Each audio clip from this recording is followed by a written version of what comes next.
റെസ്റ്റോറൻറ്റിൽ തുടങ്ങിയ real estate ബിസിനസ്സിൽ വരെ എത്തി നിൽക്കുകയാണ് ഇപ്പോൾ. സാധാരണക്കാരെ കോടീശ്വരന്മാരാക്കുകയാണ് ജസ്പേഡ് റിയൽ എസ്റ്റേറ്റ് പ്രൈവറ്റ് ലിമിറ്റഡ് ഉദ്ദേശിക്കുന്നത്. നിങ്ങൾ ജസ്പേഡിൽ നിന്നും ചന്ദനമരം അടങ്ങുന്ന സ്ഥലം വാങ്ങിയാൽ നിങ്ങളുടെ പേരിൽ ആ സ്ഥലം രജിസ്റ്റർ ചെയ്തു തരും. കൂടാതെ ആ ചന്ദനമരം സംരക്ഷിക്കാനും കമ്പനി തയ്യാറാണ്. സാറിന്റെ പേര്? ഞാൻ മൊയ്തീൻ അടച്ചാൽ, കൊടുങ്ങല്ലൂരാണ്. കൊടുങ്ങല്ലൂർ തന്നെയാണല്ലോ അല്ലേ നമ്മുടെ ഈ കമ്പനിയുടെ? അതെ, കമ്പനിയുടെ എംഡിയും ചെയർമാനും കൊടുങ്ങല്ലൂരാണ് ജനിച്ചു വളർന്നത്. പക്ഷെ അവരിപ്പോൾ ബിസിനസ്സൊക്കെ ഡെവലപ്പായപ്പോൾ സ്വാഭാവികമായിട്ടും കൊടുങ്ങല്ലൂരിൽ നിന്ന് എറണാകുളത്തേക്ക് താമസം മാറ്റിയിട്ട് ഇപ്പോൾ ഒരു 15 വർഷമായി അവരിവിടെയുള്ളത്. അപ്പോൾ ജസ്പേഡ് എന്ന് പറഞ്ഞ കമ്പനി എറണാകുളത്തോട്ട് മാറി. ഇപ്പോൾ കൊടുങ്ങല്ലൂർ അതിൻ്റെ എന്തെങ്കിലും പ്രവർത്തനങ്ങൾ നടക്കുന്നുണ്ടോ? ജസ്പേഡ് ഇന്റർനാഷണൽ റിയൽ എസ്റ്റേറ്റ് കമ്പനി എന്ന് പറയുന്ന കാക്കനാട് ബേസ് ചെയ്താണ് സ്റ്റാർട്ട് ചെയ്തിട്ടുള്ളത്. അതിനുശേഷം ഇപ്പോൾ ഒരു 2 മാസം മുമ്പ് കൊടുങ്ങല്ലൂരിൻ്റെ ഹൃദയഭാഗത്ത് സെൻട്രൽ മാൾ എന്ന് പറയുന്ന ഏറ്റവും വലിയ മാളിൽ നമ്മളൊരു സിൽവർ ലീഫ് ബിൽഡേഴ്സ് എന്ന് പറഞ്ഞിട്ടൊരു ഓഫീസ് നമ്മൾ ഓപ്പൺ ചെയ്തിട്ടുണ്ട്. കാരണം എപ്പോഴും ബിസിനസ് ചെയ്യാൻ എല്ലാവർക്കും എറണാകുളത്തേക്ക് വരാനുള്ള ബുദ്ധിമുട്ട് കണക്കിലൂടെ നമ്മൾ നിങ്ങളുടെ ഈ കൂട്ടായ്മയും കൂടെ ചേർന്നാണ് എല്ലാം ഇന്റർനാഷണലും വെൽഫെയർ അസോസിയേഷനും എല്ലാം കൂടി ചേർന്നാണ് ഇത് സിൽവർ ലീഫ് ബിൽഡേഴ്സ് എന്നുള്ള ഒരു സ്ഥാപനം ഉണ്ടാക്കിയിട്ടുള്ളതും. അത് നമ്മൾ അതിൻ്റെ സെക്കൻഡ് ബെഞ്ചാണ്. അപ്പോൾ ആദ്യം ഫസ്റ്റ് ജസ്പേഡ് ഇന്റർനാഷണൽ ആണ്. അതിനു മുമ്പ് ആദ്യം സിൽവർ സ്പൂണ് എന്നുള്ള പറഞ്ഞല്ല, കാറ്ററിംഗ് ആയിട്ടാണ് ആദ്യം, ഹോട്ടൽ ആൻഡ് കാറ്ററിംഗ് ആയിട്ടാണ് കമ്പനി ഇത് സ്റ്റാർട്ട് ചെയ്യുന്നത് 25 വർഷം മുമ്പ്.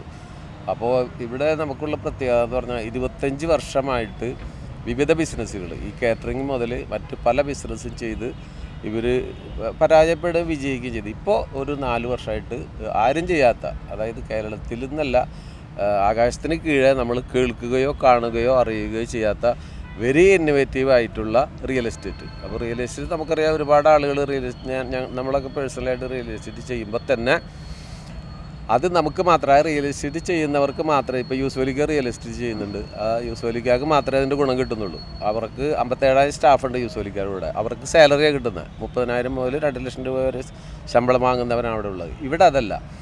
ഇവിടെ നമ്മൾ ചെയ്യുമ്പോൾ നമ്മൾക്ക് അതിൻ്റെ നമ്മൾ ഇപ്പോൾ ഒരു ബിസിനസ് ചെയ്ത് കഴിഞ്ഞാൽ നമുക്ക് നല്ല രീതിയിലുള്ള ഇൻകമാണ് നമുക്ക് വന്നുകൊണ്ടിരിക്കുന്നത്. പിന്നെ അതിൻ്റെ മറ്റൊരു പ്രത്യേകത എന്ന് പറഞ്ഞു കഴിഞ്ഞാൽ ഇത് ഫാമിലി ഓറിയൻറ്റഡ് ബിസിനസ്സാണ്. ഇപ്പോൾ ഞാനും വൈഫും ഇതിൽ ചെയ്യുന്നുണ്ട്.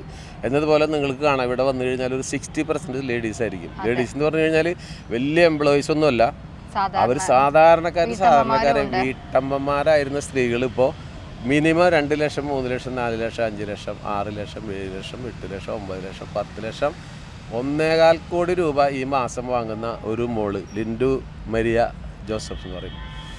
അത് ഈ ഓഫർ പറഞ്ഞിട്ടുള്ള 1.25 കോടി രൂപയാണ്. അപ്പോൾ നമുക്ക് ഈ സാധ്യത, ഈ റിയൽ എസ്റ്റേറ്റിൽ നിന്നുള്ള സാധ്യത കേരളത്തിലിപ്പോൾ മന്ദീഭവിച്ച് നിൽക്കണം. ഒരു 10 വർഷമായിട്ട് റിയൽ എസ്റ്റേറ്റ് നടക്കുന്നില്ല.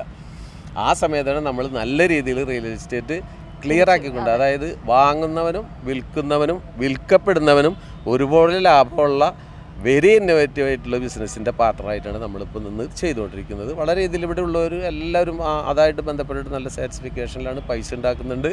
ലൈഫ് സ്റ്റൈല് കമ്പനി പറയുന്ന ഒരു സിസ്റ്റം എന്ന് പറഞ്ഞു കഴിഞ്ഞാൽ സാധാരണക്കാരുടെ അസാധാരണക്കാരാക്കാൻ വേണ്ടി ഇറങ്ങി തിരിച്ചിട്ടുള്ള കമ്പനി. അല്ലെങ്കിൽ കമ്പനിക്ക് ഫ്രീ ആയിട്ട് ചെയ്യാം ഈ റിയൽ എസ്റ്റേറ്റ്, അവർക്ക് കമ്പനിക്ക് മാത്രമായിട്ട് ചെയ്യാം. പക്ഷേ കമ്പനിയുടെ കൂടെ നിൽക്കുന്നവരെയും വിശ്വസിക്കുന്നവരെയും ഈ കേരളത്തിൻ്റെ സാമ്പത്തിക ദാരിദ്ര്യത്തിന് ഒരു പരിഹാരം കാണാമെന്നുള്ളതാണ് ഏറ്റവും വലിയ കമ്പനിയുടെ എയിം. അതാണ് അവരുടെ ലക്ഷ്യം. അതാണ്. ആ ലക്ഷ്യത്തിൻ്റെ കൂടെ ഒരുപാട് പേര് വരും, ഒരുപാട് പേര് പോകും. അത് ഏതൊരു എസ്റ്റാബ്ലിഷ് അങ്ങനെയാണല്ലോ. അപ്പോൾ ഞങ്ങൾ ഒരുപാട് പേര് അതിൻ്റെ കൂടെ നിൽക്കുന്നുണ്ട്. അതിൻ്റെ അനന്ത സാധ്യത എന്ന് പറഞ്ഞാൽ ഈ സർക്കാരിൻ്റെ പോലും സാമ്പത്തിക ദാരിദ്ര്യം മാറ്റിക്കുറിക്കാൻ ഈ കമ്പനിക്ക് വിത്തിൻ 2 ഇയർ, ഒരു 2 വർഷത്തിനകത്ത് ഒരുപാട് മാറ്റങ്ങളുണ്ട്. അതുകൊണ്ടാണ് നമുക്ക് സെൻട്രൽ ഗവൺമെൻറ്റും സ്റ്റേറ്റ് ഗവൺമെൻറ്റും ഈ കമ്പനീനെ മത്സരിച്ച് പ്രോത്സാഹിപ്പിച്ചുകൊണ്ടിരിക്കുന്നത്. അത് നമ്മൾ വേറെ മറ്റൊരു ബിസിനസ്സിൽ നമ്മൾ കാണുകയോ കേൾക്കുകയോ ചെയ്തിട്ടില്ല.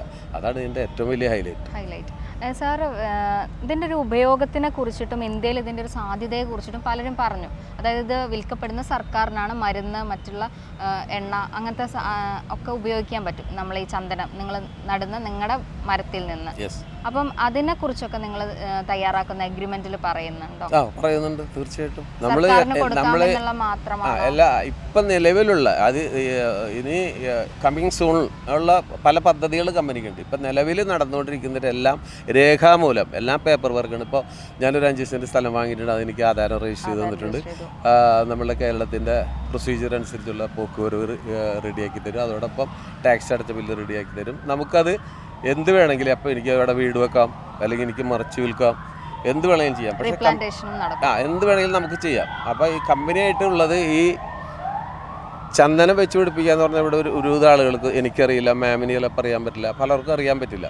അപ്പോൾ ഇതിനെക്കുറിച്ച് പഠിക്കുകയും ഇത് വിശകലനം ചെയ്യുകയും ഇതിനെക്കുറിച്ച് അറിയുകയും ഇത് എങ്ങനെ ഇത് മിങ്കിൾ ചെയ്യാമെന്ന് അറിയുന്നത് കമ്പനിക്ക് മാത്രമാണ്. അപ്പോൾ കമ്പനി അത്യന്താധുനിക രീതിയിൽ, അതായത് ഹൈ ടെക്നോളജിയും ജൈവ കൃഷിയും കൂടെ ഒരുമിച്ച് സമന്വയിപ്പിച്ചിട്ട് അതിൽ അതിവിദഗ്ധരായ, ഇപ്പോൾ മറയൂർ ചന്ദന ഫാക്ടറി പോലെ സർക്കാർ സംവിധാനങ്ങളിൽ ജോലി ചെയ്ത അതീവ എക്സ്പീരിയൻസ് ഉള്ള ആളുകളുടെ ഉപദേശവും നിർദ്ദേശവും അനുസരിച്ചാണ് നമ്മൾ കമ്പനി ആ പ്ലാന്റേഷൻ ചെയ്തുകൊണ്ടിരിക്കുന്നത്. അതുകൊണ്ട് തന്നെ എന്താണ്, 4-5 വർഷം കൊണ്ട് ഒരു ചന്ദനത്തൈ വെച്ച് കഴിഞ്ഞാൽ 4-5 വർഷം കൊണ്ട് ഇത് പൂവിടുള്ളൂ. പക്ഷെ നമ്മളെന്താണ് 11 മാസമായപ്പോഴേക്കും ഇത് പൂവിട്ടു എന്നുള്ളതാണ്. കാരണം അപ്പോൾ നമ്മൾ ഈ കുഞ്ഞു കുട്ടികൾ, ഇപ്പം നമ്മൾ പ്രസവിച്ച ഒരു കുഞ്ഞിനെ 2-3 വയസ്സ് വരും അതീവ ശ്രദ്ധയോടുകൂടി അപ്പനും അമ്മുമ്മയും അച്ഛനും അമ്മയും മാത്രം എല്ലാവരും അതീവ ശ്രദ്ധയോടുകൂടി നോക്കും. അങ്ങനെ വളരെ ശ്രദ്ധയോടുകൂടി നോക്കുന്നതുകൊണ്ടാണ് ഈ ചന്ദനത്തേക്ക് സ്വാഭാവികത കൂടാതെ അതിസ്വാഭാവികതയിൽ നോക്കുന്നതുകൊണ്ടാണ് ഇത്ര വലിയൊരു ഗ്രോത്ത് ഉണ്ടായിട്ടുള്ളത്.